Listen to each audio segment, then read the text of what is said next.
Hey guys, Nick here. I'm going to go ahead and just state the obvious. This is a marketing tool for my real estate business. I've been a realtor for 20 years right here in Nashville. But who wants to listen to a boring podcast about real estate? Good news, it's not. This is a podcast about people that I've built relationships with since I moved here in 1988. If what I stand for resonates with you and you're looking to buy or sell a home in this area, let's talk. No pressure, just a conversation, kind of like this podcast. This is the 615 Podcast with your host, veteran realtor and entrepreneur, Nick Woodard. All right, everybody, welcome back to the 615 Podcast. Today, I have a really good friend of mine, real estate attorney, title insurance company owner of Hollingshead Title and Escrow, a land developer, and soon-to-be radio talk show host. Yes. Welcome, Kim Hollingshead. Thank you. Hi, friend. Hello. Thank you Good for to having have me you. today. Absolutely. So we'll try not to get too nerdy on this episode. Not many people truly know much about title insurance companies and what they do in the closing. So we'll kind of get to that on down the road. But first, let's get to know Kim a little bit better. Okay. So tell us a little bit of your background. You are a fellow Alabamian. That's right. And I jokingly laugh that when I first heard you speak, I was like, your voice does not line up with what you look like. It's so true. Well, when you were like, hey, let's go have supper, I was like, Yeah. wow, okay. All right. That is so true. That's the thing that probably catches people off guard the most. So I was born in Huntsville, Alabama myself. Mm-hmm. You're from that area. Yes. Tell us a little bit about your upbringing and especially about your parents. Oh my gosh. My parents are so great. I have the best family. So my dad was in the military. He's retired Army. He did a full 20 years, retired as a Chief Warrant Officer, CW3. And worked on missiles and, mostly ballistic missiles while he was in the military. So when he retired, that's what he did. Huntsville, makes sense. In Huntsville, yeah. He worked for the U.S. Space and Missile Command. And he worked on what is known as the Star Wars program. Yeah. We shot down, ballistic missiles all the way. He also, in outer space, closer to the ground. I mean, he even worked on the Iron Dome for Israel.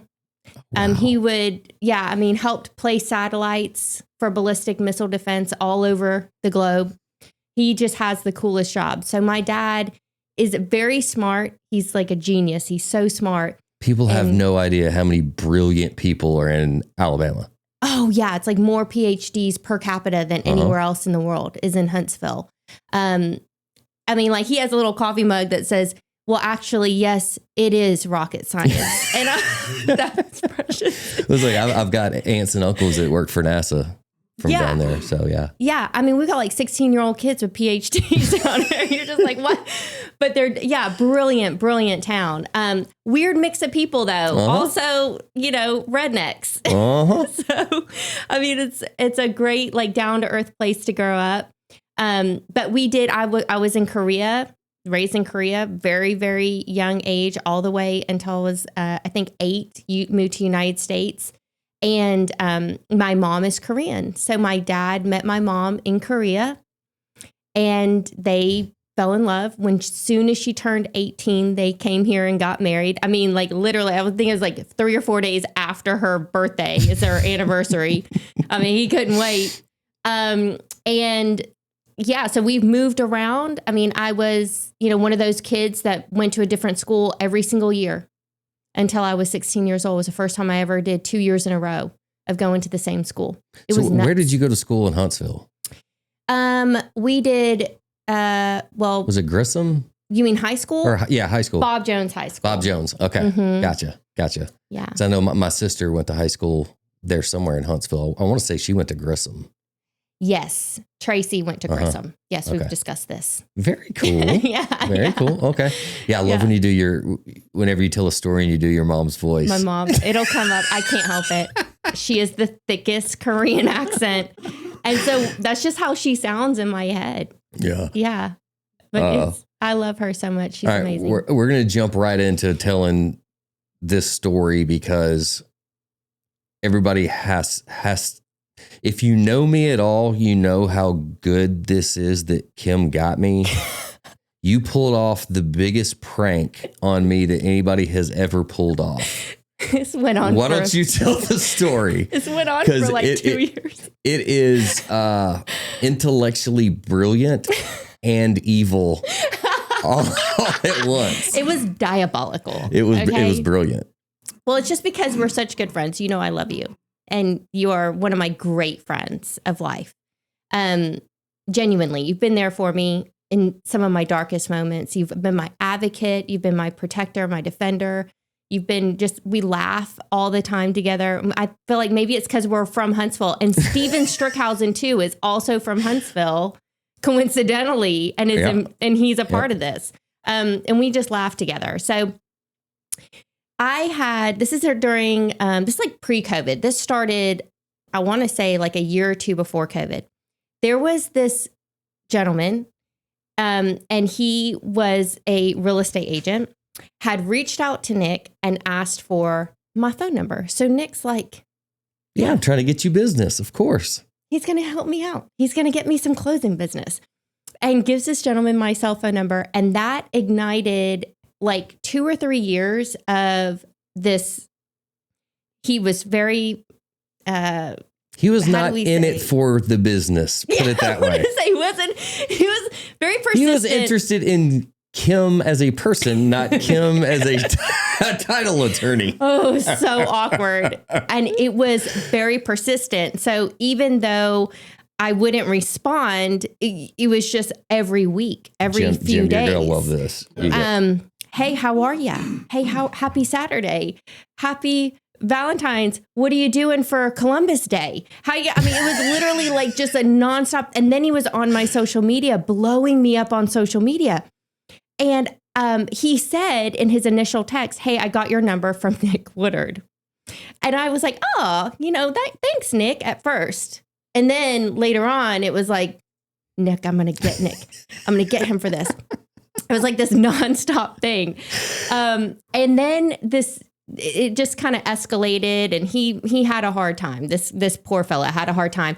So I reached out to Steven Strickhausen, who's one of our great friends, and I said, I'm going to get Nick for this. I'm going to get him for this. And Steven was like, what are you going to do? He's a realtor. Nick thought he was doing you a favor. Come on, Kim. Don't be unreasonable. And I was like, I'm going to get him, and I'm going to get him good.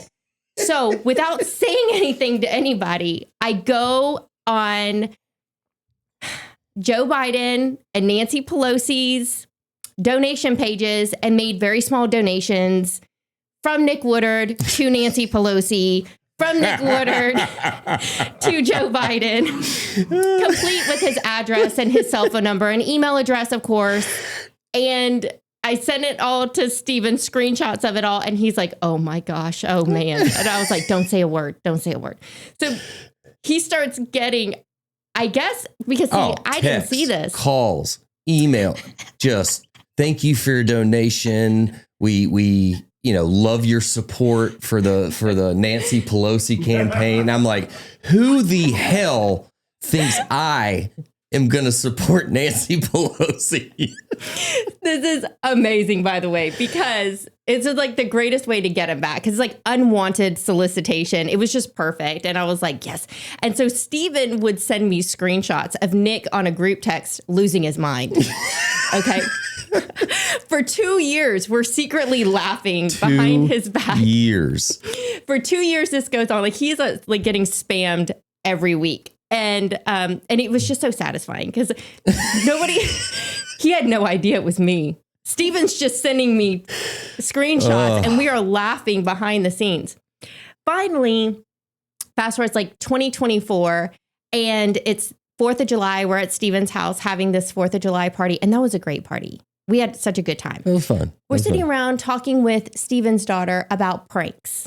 Do you remember this? Yep. And we're thinking of some really good pranks we can play on people. And finally, I just said, I played a prank on somebody one time. Let me tell you about it. And I start telling her the story, the prank, and Nick's laughing. He's like, yeah, man, he got your cell phone number. And oh man, this guy's like hitting you up for years. Finally, like you can see the light bulb on Nick's face, and it dawns on him when I go and, made donations to Nancy Pelosi and Joe Biden in his name. He started getting hit up with all these messages, and Nick just goes, it was you. And for like 3 or 4 years, she pulled this off. It was hilarious. That is evil genius. Stephen and I had the best time. Oh. We had the best time with that. All right. So, well, I've recovered since then. I went, should I make a small donation to PETA or something? And Stephen goes, that's taking it too far. Taking it too far. No. So we drew the line. It was a lot of fun. Mm-hmm. So that's actually a perfect transition into our next topic. So over the years, you and I both have realized that we share the same superhero trait. We call it ADHD. So I've tried to explain it to people that don't have it, and it's almost impossible. Like things I'm not interested in, I can't focus, I can't pay attention, and but things that grab my attention that I'm really interested in, I'm hyper focused on it, like obsessive.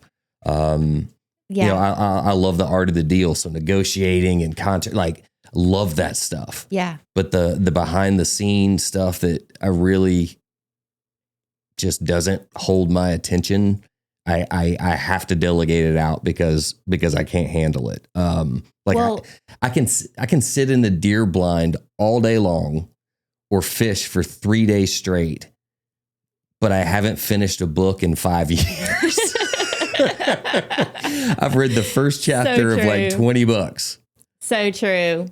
So let me ask you a question. When you're in the blind or you're fishing, do you do it because it's quiet?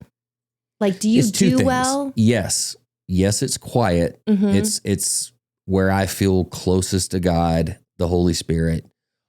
But it's also, people think you're just sitting there blindly casting and just killing time. Like my brain is working overtime when I'm doing it. So like when I'm fishing, I'm like, okay, what's the weather doing? What's the current doing? What are the situations? What's the depth? I got a bite on this lure, but he didn't hit it the way that shows me he's aggressive. So I may need to change the lure to this to maybe get him to commit. Like it is nonstop. Oh, really? So you're thinking that so deep. It's feeding my brain, but it's also in the stillness of kind of being in a tranquil place. And it's all in here. Mm-hmm. And so it's like this peaceful environment, and you're able to focus on something that you obviously love doing, and without being overstimulated. Yep. And so you actually get to enjoy it. Mm-hmm. It's like the only time in my life that I'm not overstimulated. That's how I feel about golf. Mm-hmm. That makes perfect sense. Yes. The way you describe fishing is exactly how I feel about golfing. So this was probably 6-7 years ago. Somebody sent me a Facebook post or something that was like, you may have ADHD if you do these things. Mm-hmm. I was reading it and I was like, yeah, I've put my keys in the freezer before. Yeah, I've had 5 cups of coffee that I poured and only had a sip of one. The multiple drink cups around the house. It was like bam, bam, bam, bam. Mm-hmm. So I was like, all right, I'm going to go talk to the doctor about this. So go to the doctor's office, take the test. He's like, you're off the charts, kid. Like, yeah. He goes, the funny thing is you don't just naturally have this as an adult. Like you had to have it as a kid. And so it's like, ask your parents, were you like that as a kid? And so I asked Dad, I was like, you think I may have had ADHD as a kid? He goes, oh, hell yeah. He goes, when you just acted out, we'd whip your ass and put you right back into shape. I was like, okay. So when it came to school, how did you do in school? things that I was interested in really well. I mean, things that I wasn't, not so much. Like to this day, algebra, my brain can't comprehend putting numbers and letters together. Yeah, your brain just rejects my it. parents have always been like, it's not a letter. It is holding the place of another number. I'm like, it doesn't compute. Yeah. I don't get it. Hey, I mean, I understand that. You know, I remember like when I was a little kid, I was always the one kid in the class who didn't know what was going on. Right. Like I never heard the teacher's instructions. So I was always like looking around at everyone. Yeah, like we're all getting in line. All of a sudden, I'm like, what are we doing? They're like, well, we're going to the lunchroom or we're going to go to the auditorium for a presentation. Oh, okay. And I would just like get on because I could not hear, like what the teacher was saying. And there are simulators online that allow parents to kind of experience what it's like for their children who have ADHD and why it's not that you can't focus. We're focused all the time. Hyper focused on things that grab your attention. Thing. Yeah. That's it. Yeah. We're hyper focused on the bird, chirping or on the clicking of, whatever, mouse, the computer mouse. We hear that, but we're not. And there's always like a part of our brain that is in a constant like loop on something. We're always also thinking about something else at the same time that we're engaged in this. And you're trying to analyze 5 different things at one exact time. Like I can be in a restaurant having a conversation like this and I'm like, I am tuned into 3 other conversations that are going on around me. Yeah, we can literally hear what's happening around us. And it is a superhero trait. In a lot of ways. It is. It's a superhero trait in a lot of ways. Not to press this and put it on, especially kids. No. Adderall is a miracle drug. Like when they put me on it, I'll never forget 2 weeks into taking it. Kids were little. Catherine came home from work and I was sitting there and it was a zoo. Kids running around everywhere. And I'm sitting there reading a book. She's like, what in the world happened to you? Like you can, yes. Like, is this what normal people's brains, is this what they live like every day? Wow, we have to take medicine.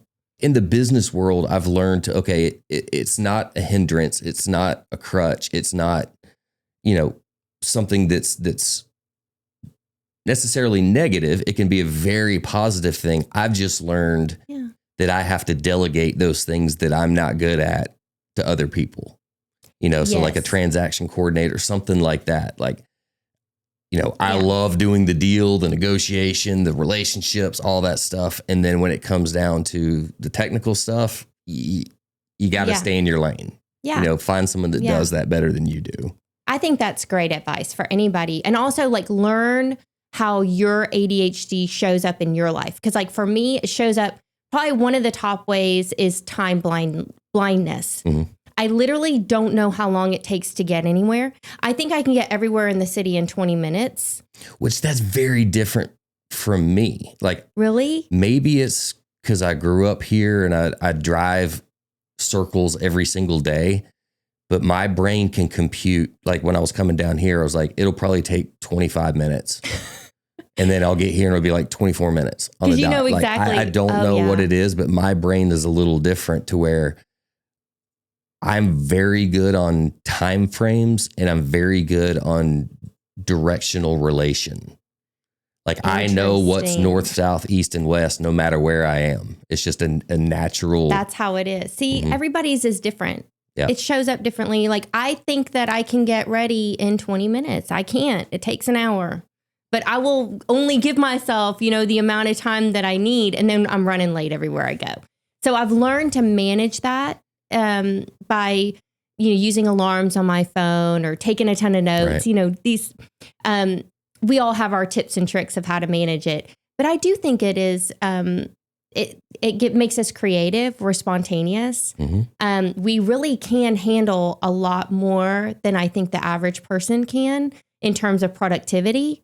And, we can get in our mind and sort things out, run through all the scenarios, and in a way that it kind of happens like that for us sort of instantly. Whereas other people have to really sit and contemplate on things. Our brains are just different. Well, it's a lot of, I guess, quote unquote, regular people. They'll look at, okay, what do I have to do today? And they'll analyze and okay, I'm going to do this, then this, then this. I'll get to the end of the day and realize, okay, I worked on 12 to 15 different transactions, different buyers, different sellers, different, marketing, whatever. I was hyper focused on what I was doing at the time. But then I get to the end of the day, I'm like, what the hell did I do today? Oh, and then you think back and you're like, mind blown at how much you did. Yes. But does it all kind of come together like in an instant for you too? Because like the best way to describe it is like cleaning the house. So my sister, who does not have ADHD, will go and clean the kitchen top to bottom, and then she goes to the next room. Mm-hmm. And for me with ADHD, like I'll do the dishes and then I run the laundry, and then I come back to the living room and I straighten out all the pillows, and then I'm going to go to my bedroom and I'm going to pick up all the drink cups that are laying around the whole house, and then I'm going to it so gets nothing done, but not cleaned. in an order. Yeah. Everything gets clean, but it's sort of like it's a disaster zone, and it's actually there's a point where it gets messier before it gets cleaner. And then all of a sudden, like I look up and it's like, oh, my house is sparkling clean from top to bottom. But see, I can't just do like the daily pickup. Forget it. Right. No, I can't do a daily pickup. Well, I think the interesting thing that's different, about me and you that have kind of the same trait, but it shows itself differently. Like you are extremely good at creating unique solutions to things. Thank you. Like, how to build systems, lead funnels, things like that, lead generation, all that stuff.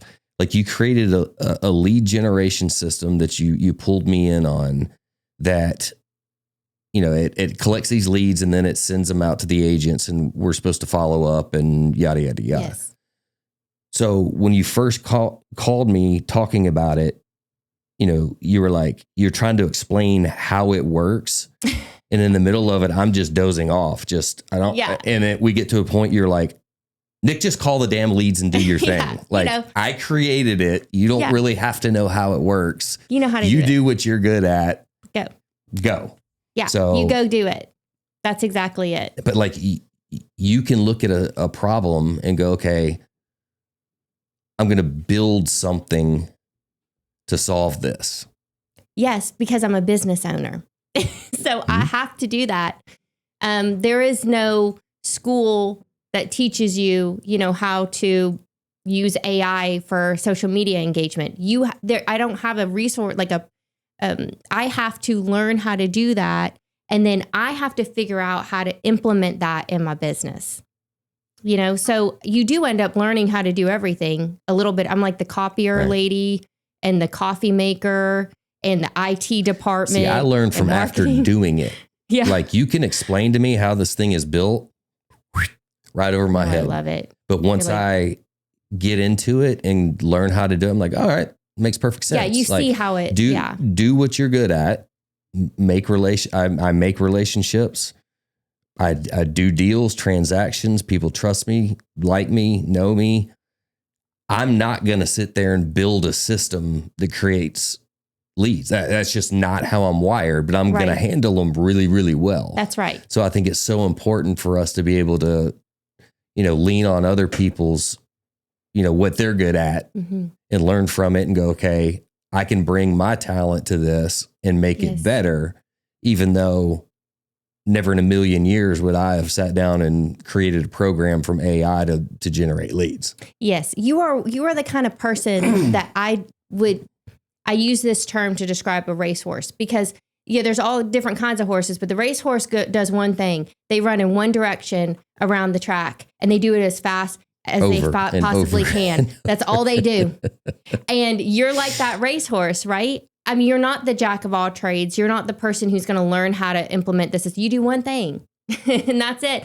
But when you get plugged into something, it's like supercharges whatever that system is that it's getting plugged into. Interesting. I'm a racehorse. Yeah, you're like a racehorse. You're not going to haul anything. So let's break into this. You just started a new radio show. didn't Yes. you? Why don't you tell us about it? Yes. So I did the Tanya Escobel real estate show with Tanya. Of course, she's been on air for 20 years. She's an absolute legend, a pro. And I have learned so much from Tanya over the past few years. And we still work together. Great friend. And I have nothing but respect for Tanya. She's an incredible legend. And recently I've decided to also do another show. So it's called The Real Deal with Kim Hollingshead.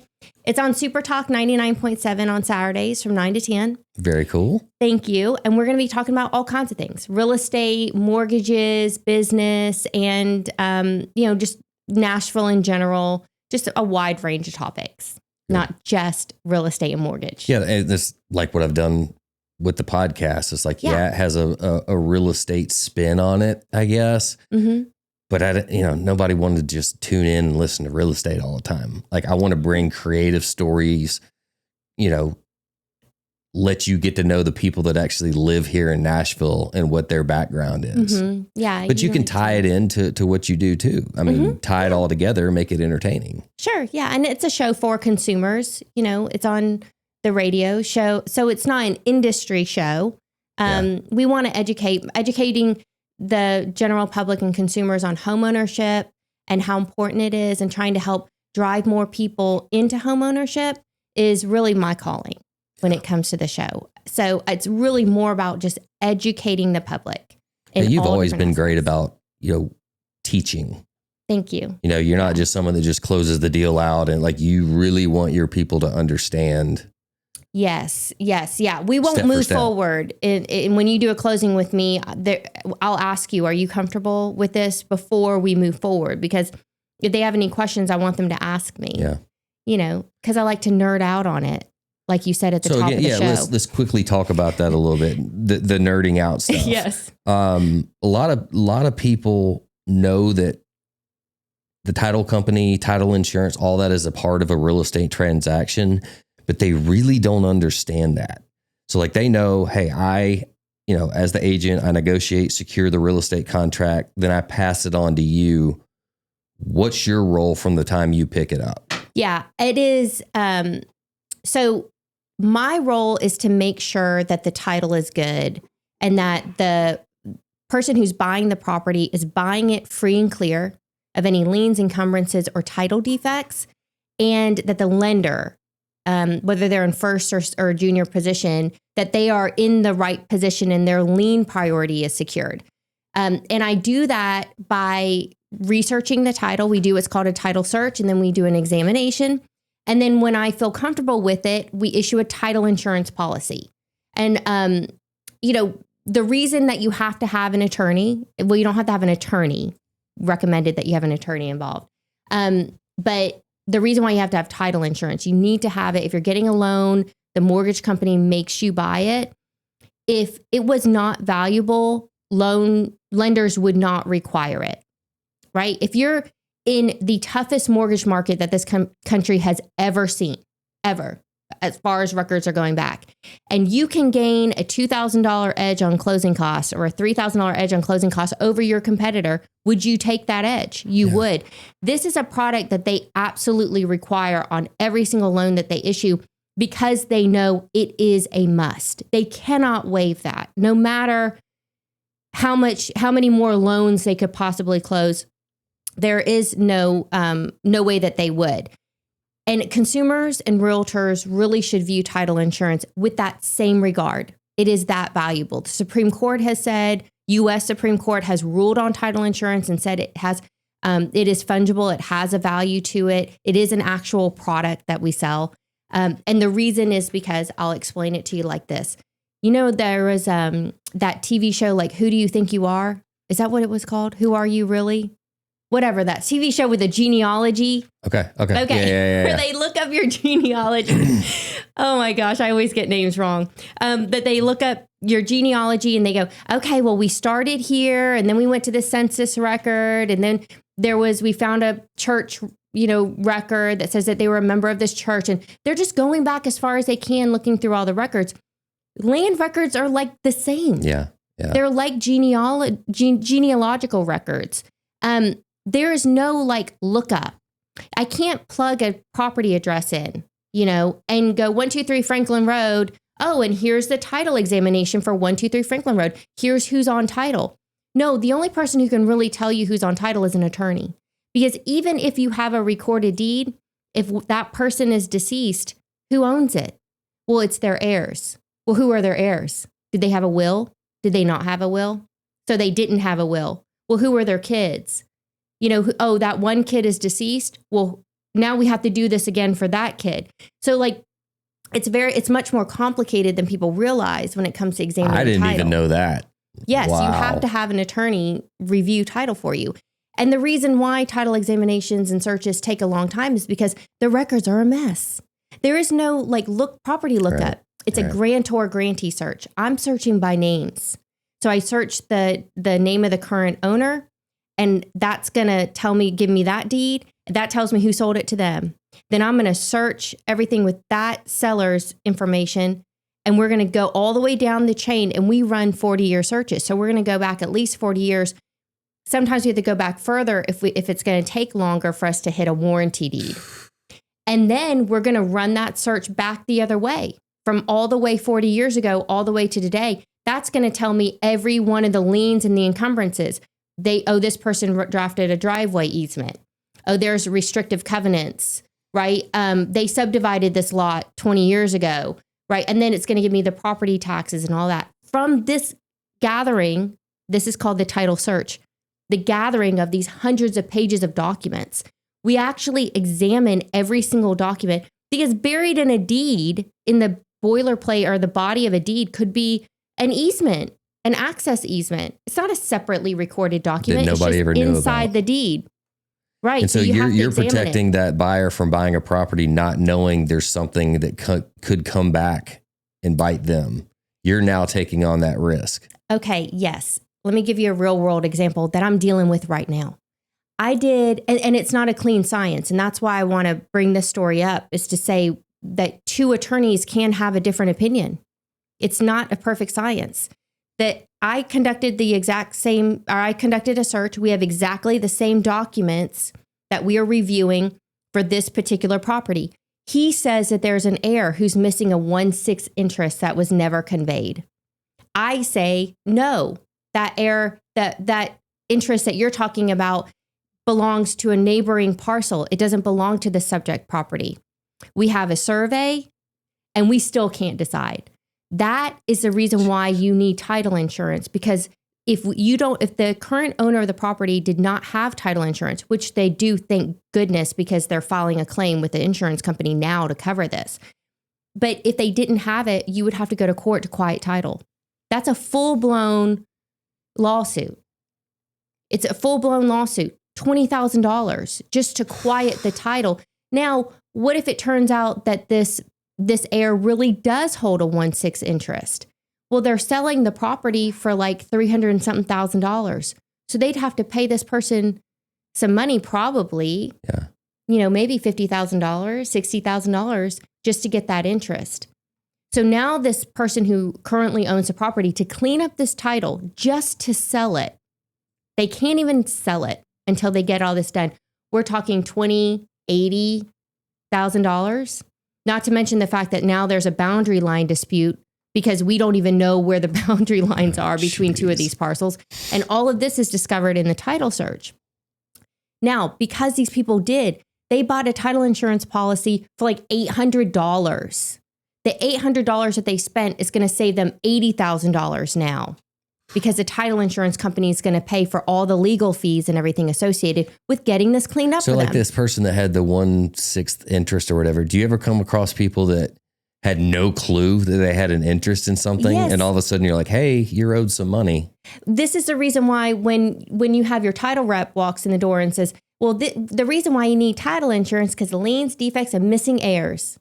They always say missing heirs as one of the examples. It's actually one of the number top, maybe like 4 or 5 reasons for title claims is missing heirs. It happens all the time. People just don't realize it because we live here in the city. Everything's subdivided here. So we live in neighborhoods. Could you do a search to see if maybe I've got some money laying out there that I don't know about? I don't know. You want me to? Yeah. Okay. Yeah. All right, I want to swing into this. So since you're starting your own radio show, Yes. I want to give you some practice interviewing. So let's help you sharpen your skills and let you practice on me.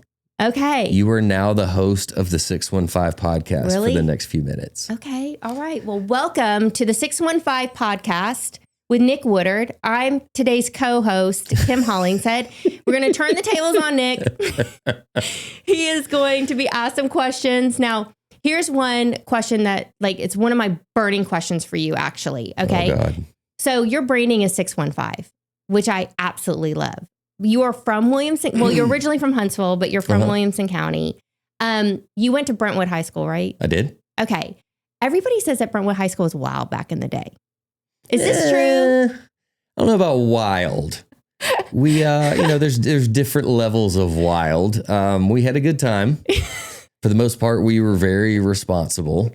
But you got to remember back then, it was very, very different. That we were out in the country. That's what I was going to say. The neighborhood I grew up in, Carriage Hills, off of Wilson Pike, we were so far out in the country that we couldn't get pizza delivered to the house. And now, that's Cool Springs. Has everything. Yeah. So, we had to find things to keep ourselves occupied. A lot of, mudding and hunting and fishing and bonfires and drinking beer in a field and all that stuff. But I wouldn't say we were wild. Now you're doing on the weekends, you spend a ton of time with your kids and with your wife. Mm-hmm. You guys have the best time together as a family. Y'all are so cute. I love it. And it's football season, right? It is. We're going into week 9. Caden's got a game tonight. How is he doing? It's a fantastic season. I mean, Really? he is an extremely cerebral player, having a great year. He had back injuries last year, so it kept him out. And so he's really capitalizing on the opportunity. He's a starting safety as a junior, which is, as a junior, getting the starting role, that's a big deal. They've only lost 2 games this year, and both of them were to 6A teams that were just way more physical than they were. Yeah. So they're winning all the games they're supposed to win. They've got a playoff berth, home field advantage. If we can just wrap up the year with a win tonight, and then we got the big game against Page next week, which Page is a heavy hitter. Which blows my mind because Page was the whipping boy when I grew up. Really? Oh, yeah. They were homecoming. We used to just beat them like a drum. It's a different animal now. I mean, everything's so different. Mm-hmm. You guys love Nolensville. Love it. You've been there for forever. I don't see you leaving anytime soon. Mm-hmm. What are your favorite things, your top 3 favorite things about Nolensville? Oh, the reason that we moved to Nolensville is because I wanted to raise my kids in an area that felt like what I grew up in. Not to crap on, Brentwood or Franklin. They're all great. We actually moved back to Brentwood when Caden was probably 3 or 4 years old. And for some reason, it grew so much that it didn't feel like that small town that I grew up in. Mm-hmm.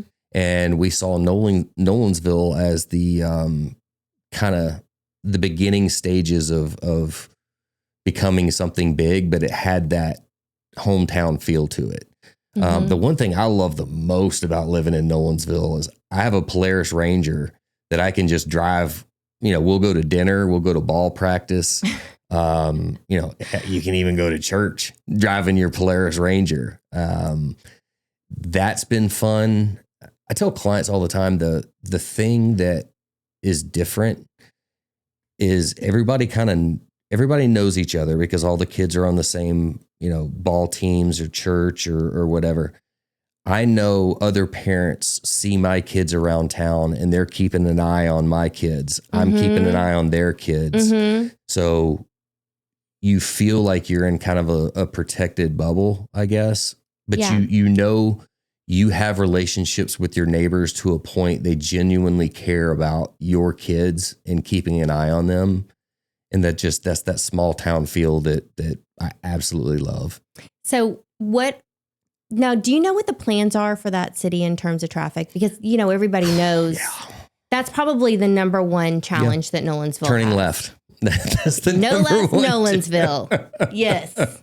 No left Nolensville. There's some things in the works. I don't know all the details of it. But I do know it's being worked on. Now, is there a bypass? I don't know, but I do know that, we've got 2 new grocery stores coming in, a brand new town center, a major development on the east side of town.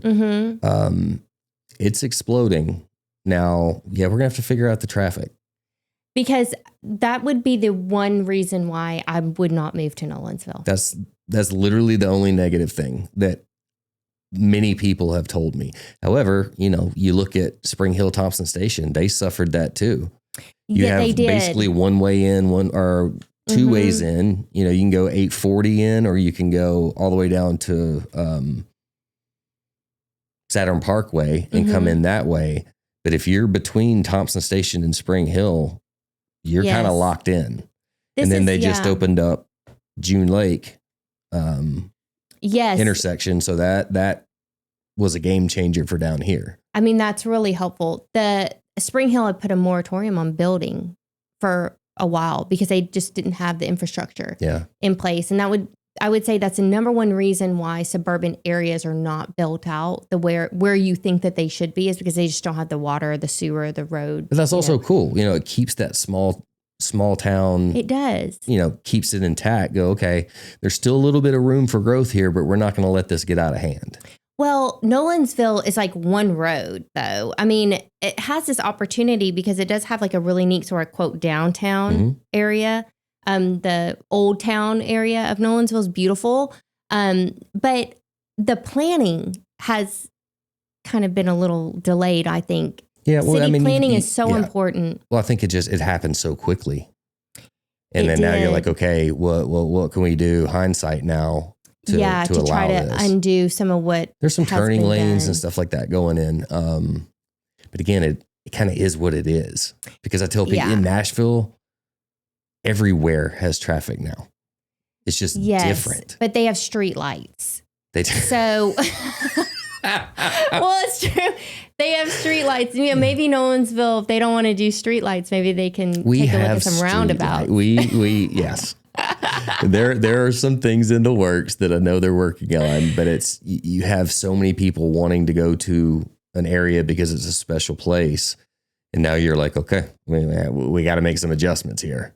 Yeah. I mean, that's a reality of like living in a small town that's turning into a big town. Yep. And it's definitely got advantages. It's in Williamson County. What would you think is like the next big Nolensville, like next version of Nolensville in Williamson County? I think, College Grove is starting to blow up. I think the area, Arrington, just south of Nolensville is primed. You've got a lot of new developments out there, a lot of nice high-end stuff. Their problem is infrastructure and, what can you do out there? Like, they're great neighborhoods and there's cool things to go to, but you don't really have restaurants and grocery stores and all that.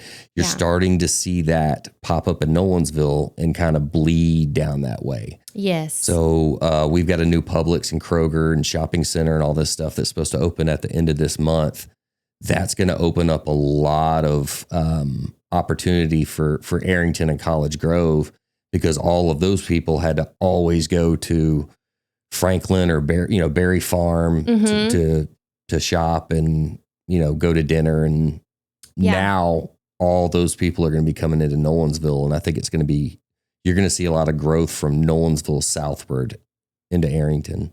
Yeah, and then heading into like Eagleville would be Rockvale. I think is and that goes into Rutherford County, which their school ratings have gone way up over time. So I see that becoming maybe the next huge area as well. If I was going to buy in that area, I would tend to look at that Rockvale area. That's being a good value. Yeah, it absolutely is. And some of the land out there is gorgeous, like gorgeous. They've got they've got good athletic programs. We played them last year. They've got an awesome stadium. The atmosphere's great. You know, they've got neighbors roll up on Polaris Rangers and food trucks and all that stuff. So that's a very cool area. It is good people out there. What do you think about like that Fairview market? Fairview the value has gone up significantly. It's still such a tough location as far as access to stuff. Because, you know, you've got, I guess, beyond West Haven, there's really nothing else. So coming in from the northeast side to Fairview, you have to go all the way into Franklin, or you got to go all the way up to Bellevue. Yeah. Because Fairview's Williamson County, though. You know, so that might be like a 20-year play. Well, I think you got everything from, like, if you're looking down 840, you've got a lot of room to grow coming from, let's say, Thompson Station all the way to Fairview. Yeah, there is. And I love this area right here. They, you know, Nolensville is a connector between Nashville and Arrington. I mean, they've got to do something to do some kind of a bypass there. And then the question is, oh goodness, well, what would that even look like? And, and you also got so much, the property values over there have gone through the roof. Well, outrageous. Just to buy for the state to buy the land to do something like that. Yeah, that would be outrageous. But if they could get that going, and I'm sure the residents are like, that's going to be a fun construction project. Like, it's not already hard enough to live here as it is. Sure that they're going to love that. But once that's done, I think that would improve the quality of life there. Yeah. A great deal. Yeah. Because it's also one of those things like, we look at things differently than a lot of people coming here from other areas of the country. Really? They're like, I'm like, you know, guys, it may take you 20 minutes to get from Nolensville to Cool Springs. They're like, 20 minutes? That's nothing. But, you know, when I was growing up, you know, we could get anywhere quickly because there was nobody around. Yeah. So yeah, the 20, 30 minute drive that's just what it is now. Yeah. But the city has definitely changed. In a way, they've done a fantastic job of keeping the character and that small town feel. Yes, there's a lot of newer things coming, but it's, you know, a lot of mom and pop stuff, you know, a lot of small businesses through there, a lot of good restaurants to eat. So I don't know how much room there is left as far as commercial. You know, you've got neighborhoods popping up around. I don't see too much more growth happening in Nolensville, to be honest with you. Really? Yeah. See, I think that there are some opportunities if they can get it off that main strip. We need to pull some, you know, the dry cleaner and, you know, maybe a bank or something can go off the beaten path. We don't have to put everything right there on the strip. Right. My goodness. Yeah. You know, so when I trust you implicitly, if I was an out-of-state buyer, I would absolutely choose you, especially if I was going to buy in Williamson County. I wouldn't go with anybody else. I would. Thanks, friend. Well, it's true. I mean, you know. It's all I know. I mean, I've been here forever. Yeah. It's just kind of one of those things I tell people all the time, like, listen to what I say, but really pay attention to what I do. Yeah. Yeah. You know, like, I live in a certain place because it's special and we take advantage of that. You know, we just had a podcast recording before you came in. That was a group of guys that all our kids played ball together since they were 7 years old. Aww. And we're all together watching them play their 9th game of their junior year in high school tonight. They know everything about my son. I know everything about their son. I've coached their son. They've coached my son. I know who's interacting with my kids. And that's pretty rare. Yeah. It's pretty special to have that. It is. Yeah. And you wouldn't get that hardly anywhere else. You're not going to get it much in Nashville. I always tell people you are the community you create. But someplace like Nolensville, it's easier to create it because all your kids do the same things together and they tend to stay together. Yeah. So it's like just this football team, for example, I coached maybe 7 or 8 of those kids in the youth program and starting from 7 years old to now, and they're still together. And that's what's created, a good team, a good chemistry, relationships with the parents. There's, jokingly, I say there's probably 5 or 6 dads on that team that have my full approval to discipline my son. They're that close. They've been with him since he was a little fella. Mm-hmm. They have expectations for him. They know how I raise him. Mm-hmm. They're keeping an eye on things. Yeah. That just... Yeah, because birds of a feather, right? I mean, they're going to be like-minded if they're living near you and going to the same school. And so you just find your tribe, whatever that is for you. It's not going to be the same for everybody. But I would choose, if I were an out-of-state buyer, I would absolutely choose you to buy in Williamson County. You know the property values, you know what's a good deal, what's not, right? The best neighborhoods to live in. And mostly it's because you listen to your clients, really get to know them on a human level. Yeah. What are really their hopes and their dreams? What kind of vision do they have for them and for their children and their wife? And I like to tell people, okay, when you buy a home, the transaction's emotional and it's exciting and, it's a new area and all that. But okay, I try to take you to a place of, okay, you've lived here for 6 months. What's life look like? Yeah. I have people all the time that are like, oh, we're coming to Tennessee. I want to live, out in the country on 20 acres and all. I'm like, that's phenomenal. I would love that as well. Mm-hmm. However, you have 3 kids between the ages of 4 and 13 that play 4 different sports. Yeah. You're not going to enjoy that farm because you're going to be shuttling kids around everywhere. Yeah. This is where you are in life. Yeah. So yes, we can find that farm if that's what you're wanting. But I really like to get people to think about, okay, what does your day-to-day look like? Where are your kids going to play ball? Where are you going to go to church? Where are you commuting to? You have to look at it realistically and go, what's my day-to-day going to look like in what area, neighborhood, type home, whatever, what fits where I am in life right now. Like, me, I'm a very personable guy. However, I want to go off on 100 acres by myself and be left the hell alone. Yeah, you have that time. That's not where I am in life. I've got 3 kids playing volleyball, softball, travel, competition, cheer, football, flag, all the things. That's not where I am in life. Yeah. I'll get to that place, but realistically, what does day-to-day look like and how can I capitalize on enjoying the day-to-day? Yeah. That's what I try to get people to understand. Right. If you're from California or from up north Michigan or something, then your idea of Tennessee is a big farm, rolling hills. You're going to have a little miniature donkey and the little tiny goats and stuff. And you're going to, go out there and be Snow White every morning with the cowboy boots. And it's not like that.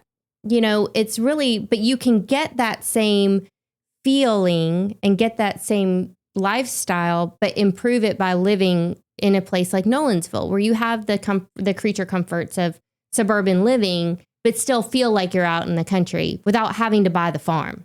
Right. And so I've got a client right now, perfect example. They're finding homes. They're coming in next week to look at properties. They're finding homes they love in Spring Hill and Thompson Station. Mm-hmm. However, their son plays hockey. And so he's going to have to be at the rink a couple times a week. Yeah. And I'm going, okay, guys, you've got 3 options. You've got Bellevue, Nolensville, and Antioch that have rinks. So you need to look at what your day-to-day is going to look like and go, okay, I need to be somewhere in close proximity to these hockey rinks. Mm-hmm. Otherwise, it's going to be an absolute nightmare. You live way down in Spring Hill, and you're trying to get to Nolensville where a hockey rink is 3 days a week. Yeah, they don't get it. Yeah. So that's my job to go, okay, what is your day-to-day going to look like? Where are you going to be spending your time? And then give them options. Okay, here, and here, check a lot of the boxes that are ideal for your family. Let's start there and then work backwards from there. See, that's where it starts, because you always listen to your clients first. Like, you get to know them and you listen to them. So I have people, I used to live in the Gulch. I lived in the Gulch for like 7 years. Loved it. I used to go to all the Preds games. I had season tickets to the Titans. We'd be out at every restaurant. Okay, I'm going to punch you. We'd be eating out at every restaurant, walked everywhere. Having supper? Yes, having supper at different places. And it was a great lifestyle. Loved it. And then I entered into a new season of my life where I wanted to just have some peace and quiet. So I moved, but not so far. Right. Because because of my lifestyle, because I do love sporting events, and I like to play golf and, be out and about a little bit. And because my business is primarily in Nashville and the surrounding counties, I do need to live somewhere where it's not going to take me 2 hours to get to Hendersonville. Right. So yeah, for me, it would not be feasible for me to live in Nolensville or to live even in Thompson Station, even though I love those areas. Right. Oh, I would move there. Again, it's where you are in life and what does your day to day look like. Yeah. You need to be somewhere to where everything isn't a hassle. Find your spot that you can get to the things you need to get to, but also thoroughly enjoy where you are when you're at home. Do you think that it's the reason why people maybe look at some of the other different areas is because of price point? Because they're of course, there's a million different, Yeah, they're coming from out of state. They're looking, and they look at Williamson County, and I bet it is mind blowing at what they're getting for the price. Now you get, multiple different kinds of buyers. You got some that are coming from, California, and they're like, oh my God, I can get all this. But then you'll have people look at, okay, what makes Williamson County different than Murray County? It's far more affordable in Murray County. Right. I tell people every day, I have been doing this for 20 years, and I've never seen property values in Williamson County drop more than 2, 3, 4, 5%. And then they came back within 2 years. Yeah. I think it's because of the schools. Because the schools are such highly rated schools that people will spend a little extra money to be in those schools. Therefore, it has kept the property values up for year after year after year after year. And it's incredibly safe. See, that's the other thing. Yeah. The safety. Because there are certain neighborhoods in Nashville I just would never live in. No. Forget it. So a buddy of mine was a cop for years. And we went downtown or something not too long ago, ended up going in East Nashville. And it's nice. It's beautiful. And it's probably, safer now than it's ever been. But he was like, if people knew the stuff that I did over here, the arrest I made and the stuff I saw. Yeah. Of course, it's a lot of it's changing and for the better. Yeah. But Williamson County, a lot of Rutherford County, they have maintained property values because the school systems are ranked so high. I think I did an article on this not long ago. I think Williamson County has 8 of the top 25 high schools in the entire state out of like 450 schools or something like that. Yeah. If you're not on that list, you're like the dud school. Get on the list. Sorry, but you are. Like, if you're in Williamson County, there's no excuse. So always ask every person that comes on here, Kim Hollingshead, what do you love most about Middle Tennessee? The people. The people. We get we get that answer almost every time. Because the people here are the best people in the whole country. I mean, they have a good head on their shoulders. And it's also, I think it's because we have so many believers here. We just, it's like we just see eye to eye. It's the way I describe it is like like with my girlfriends, your sister included, by the way, Tracy, and her podcast was incredible. And I You love and that her girl. are the same freaking person. I swear.